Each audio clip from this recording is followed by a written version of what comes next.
রুটি বা পরোটার সাথে যদি শিক কাবাব আমরা ঘরে বানাতে পারি তাহলে তার কোনো কথাই নেই। হ্যালো এভরিওয়ান, আসসালামু আলাইকুম। কেমন আছেন সবাই? আপনাদের সাথে শেয়ার করব চিকেন শিক কাবাব ঘরে কীভাবে বানাবেন। তাহলে চলুন দেখা যাক। প্রথমে আমি এখানে হাড় ছাড়া চিকেন নিয়ে নিলাম, দেখুন 4 টুকরো। এখন স্লাইস করে কেটে নেব। দেখুন কাটা হয়ে গিয়েছে। শিক কাবাব বানানোর ক্ষেত্রে কিন্তু চিকেনগুলোকে এভাবে আড়াআড়িভাবে কেটে নিতে হয়। আর এখানে নিলাম আমি টক দই।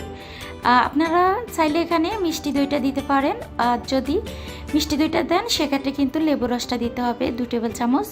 আর আগে থেকে পেঁয়াজটা বেরেস্তা করে রেখেছি, সেই বেরেস্তাটা দিয়ে দিলাম। অবশ্য আমি দেইনি, আমার বোন দিয়েছে। আর এখানে আমি কিন্তু ব্লেন্ড করে দিয়ে দিলাম, সাথে চিকেনের সাথে সবটাই দিয়ে দিয়েছি।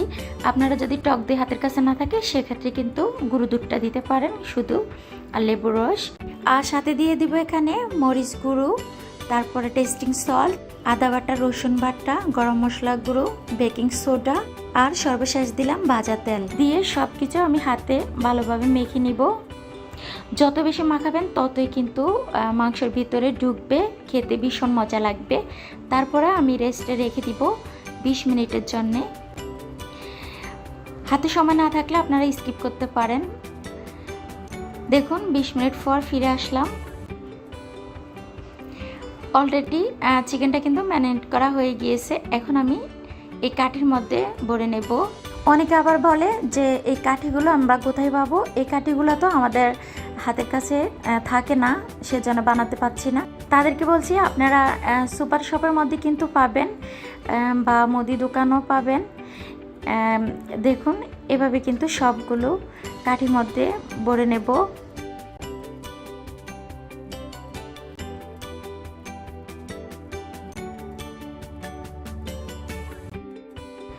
দেখতে তো পাচ্ছেন অলরেডি আমার সবগুলো শিক কাবাব রেডি।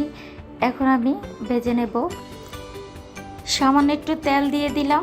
আর এই শিক কাবাব ভাজার সময় কিন্তু ডুবো তেলে ভাজতে হয় না। ডুবো তেলে ভাজলে কিন্তু খেতে একটু মজা লাগে না।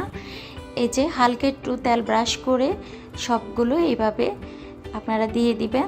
তারপরে 5 মিনিট ঢাকনা দিয়ে ঢেকে রাখবেন। 5 মিনিট পরে উল্টিয়ে পাল্টিয়ে তারপরে এভাবে ভেজে নেবেন 10 থেকে 15 মিনিট। 10 থেকে 15 মিনিট ভাজা হয়ে গেলে কিন্তু আমাদের চিকেন শিক কাবাব একেবারে রেডি। আর এই শিক কাবাবটা কিন্তু সাথে যদি তন্দুর রুটি বা নান রুটি হয় তাহলে তো আর কোনো কথাই নেই, খেতে ভীষণ মজা লাগে। দেখুন অলরেডি হয়ে গিয়েছে। যেহেতু এখানে শিক কাবাব রেডি, তার জন্য কিন্তু রুটি হলে আর ভীষণ মজা লাগে। দেখুন, বা পরোটা, আমি কিন্তু পরোটা বেজে নিচ্ছি। আমার ভিডিওটি কেমন লাগছে? ভালো লাগলে লাইক, কমেন্ট, শেয়ার করে দিবেন। নতুন হলে সাবস্ক্রাইব করে দিবেন। আজ এ পর্যন্ত, সবাই ভালো থাকবেন। আবার কথা হবে নতুন কোনো ভিডিওর মাধ্যমে। ওই পর্যন্ত ভালো থাকুন, সুস্থ থাকুন। আল্লাহ হাফিজ।